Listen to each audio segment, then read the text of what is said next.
Hi, I'm here with George. How are we doing, George? Very good, Callum. Very good. As usual, you look very dapper, as usual, also.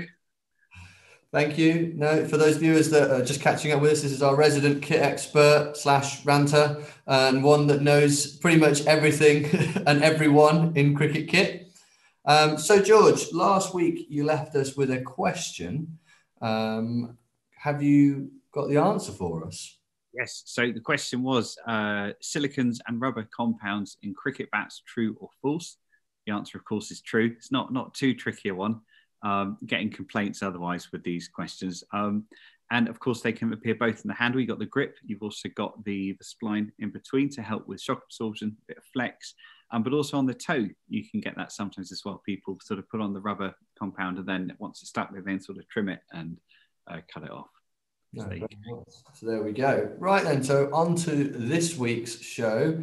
And we've got the very underspoken about, I think, item of nets. I mean, the one thing that gets me about nets before let's set George free is that cricket is one of the only sports where you spend more time practicing off the field that you actually play the game on. So nets surely have got to be one of the most important things in the game. But George, you know a lot more than I do. Over to you. I wouldn't say you've spent more time in nets than me, definitely. I'm going to try not to rant now. This is the better, improved version. I've been, reading books about being calm and stuff. That's good. That helps. Won't last long though. It's a weird one because just like you've said, you play. It's such a different feeling to bat out in the centre of a square, whether that is a busy pitch or a little pitch, whatever. AstroTurf, lovely, prepared, ground or whatever it may be. It's so different because the visibility, the airspace, everything about the atmosphere. Whilst nets are always in a corner somewhere, that's so different. And there are so many variables that understandably exist, but you just wonder. I wonder what could be done to improve them. There's a few basics. So where I live, near Market Harborough, there are two nets. There's the Market Harborough Town Cricket Club net. I got the name wrong. Sorry, guys. It's excellent nets. Really, really, really good. And then there's a little village near where I live called Church Langton. And always welcome. And nice pub. And those nets are younger than the ones at Market Harborough Town, but they're absolute rubbish. They're absolutely awful. And you just think, well, what makes them rubbish? Let's break this down. Okay, first let's talk about what they're called, the nets. So the nets, I've seen pet guinea pigs that have got better nets than, what they put around those. It's like sort of Rabsy Nesbitt's vest. It's just rubbish. And give it less than a season and a couple of strong hits and you've broken through the little cross, the sort of that cross shape, they've split apart. And then someone's tried using flipping tent pegs to put them in the ground and it never works. And, someone's having a picnic on that side of the net. Someone belts it and it goes underneath and, takes out the Chardonnay. It's just, come on, net people, what's going on? Yet in Harborough, they're very well put together. The material that's used is excellent. So it's sort of super, super tough polyester. It looks like it might even be reinforced with some sort of metal. You've got the sort of bar along the bottom that's, wedging it down. Surely that should just be standard. And the bit that bugs me is that I know how much was paid for the nets in the little village, and it's shocking. So someone was having a laugh. And unfortunately, I think I know who, anyway. But you just think for that amount, you could produce some excellent quality stuff. And that's just the current state of play. Like, I bet there's so much more tech that could be introduced, or just a better job that could be done. Other stuff. So the actual ground itself. So usually this is like an AstroTurf. Again, if I've got terminology wrong, please just shout at me. Or Callum, just shout at Callum. So an AstroTurf, and normally I'd imagine there's some sort of foundation below that. So there'll be whether it's a sort of a special quality of concrete that's got something to try and replicate, a well-prepared pitch. But a lot of the time, maybe it just gets, put down on the ground with a bit of sort, I don't know, with stuff underneath, stones, dead bodies. I don't know, the old club captain. But and it's just and there's some of them are crazy bouncy. So it's like you're playing on the moon and there's no gravity. And some of them are just absolutely dead as a dead thing. And it's impossible to get anything above ankle height, even at a good speed. So again, where's the regularity? If you're producing a product that's going to be used by not just the local team, the people that you want to be able to train well, but also the traveling teams who are then going to be using different facilities, surely you want to try and create some form of level of uniformity, or maybe something that represents the ground where you are. So if you're in a country where the ground is very dry and it is quite a lively pitch, maybe you have a lively net because that sort of gets your eye in for that kind of pitch, that sort of thing. And then, the main thing is balls just firing through, disappearing out the back, because also people never mow around the back bit because it's in the corner. So you're not going to get your thing around there, and no one's going to bring a hammer. Well, if they do, great club, well done, stay there, whoever you are, keep doing it. But the ball fires through, and you think, oh, that's a goner. Some rabbit's going to think that's a little, I don't know, apple or something, just run away with it. That's where, as a former captain, I'm to the player, you're going to go and find that ball. You're not taking a fresh one out back. And the following season, when everything thins out a bit in the winter, and it's just this plethora.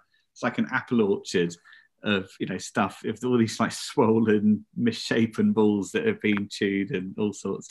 And then the stuff around the nets as well, like spin bowlers who like a bit of flight, because we're not all direct with that. Especially sort of the people who like to. I'm not going to say pie chucker, just did, but those ones. And it always, like, bless them. It's like you can see it's going to be a great ball, but it's hit the net, and it's just good, and it's in the side. Like, why are they that height? A bit taller, surely. Could they be triangular? I don't know. What would help with that sort of thing? I guess maybe we'd look into like baseball nets, other sports where maybe there's, sort of larger numbers of people playing, therefore there's more R&D's gone into it.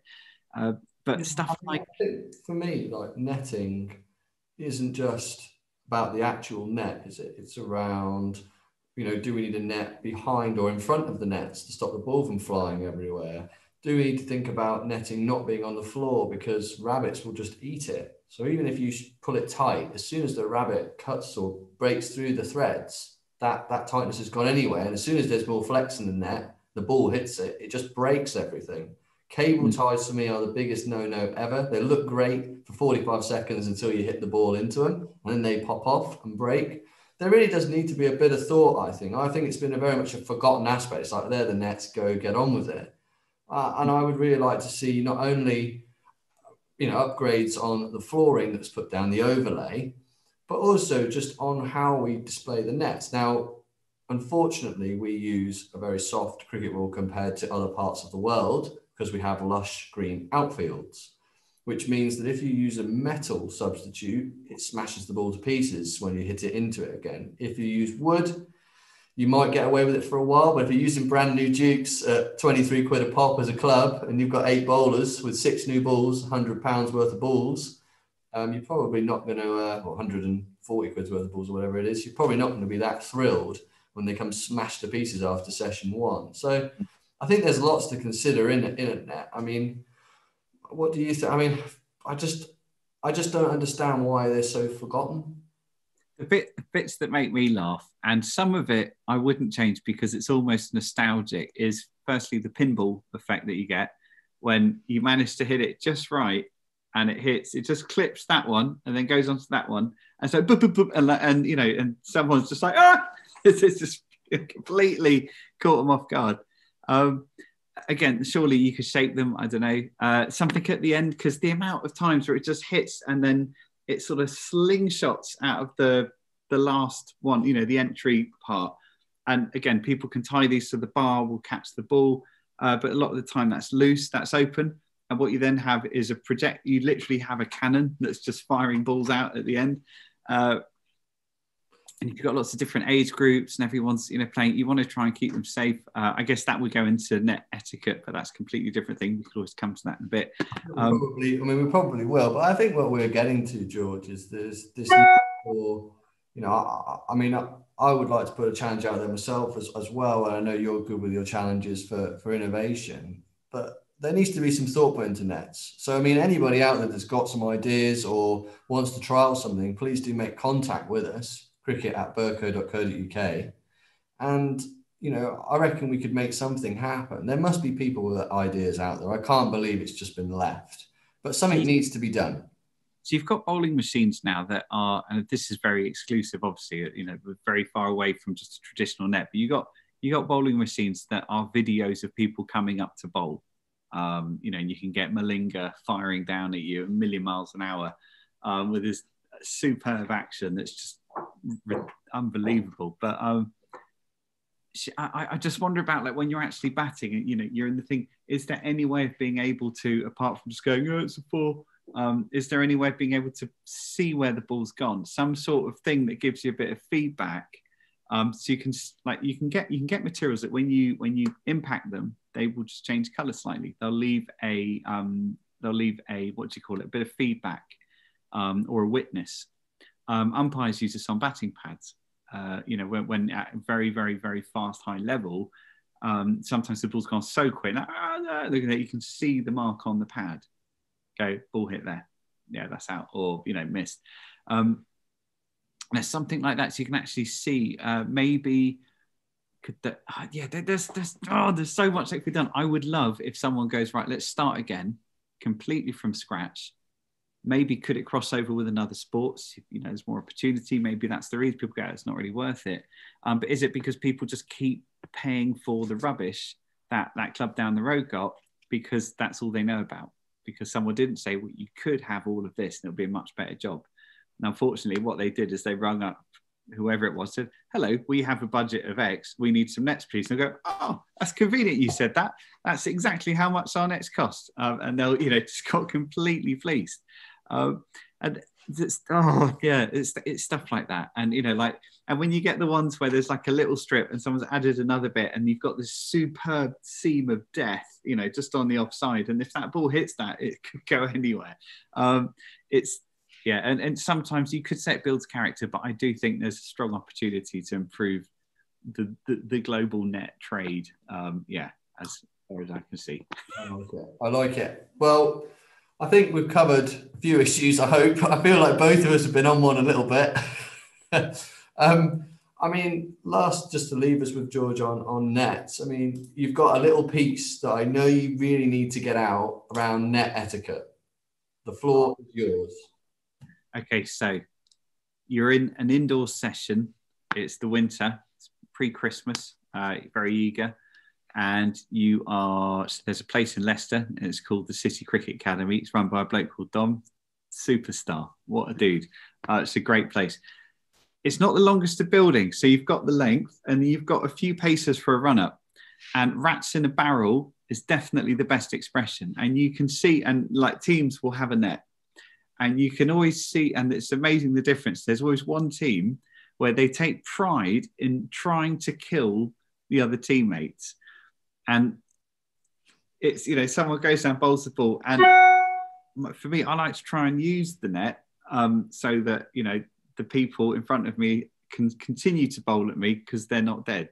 Or they haven't had to go to hospital. And this guy was just laughing and just firing the ball straight back out at these 8 or 9 people within the width of, the space of a lane, trying not to get hurt.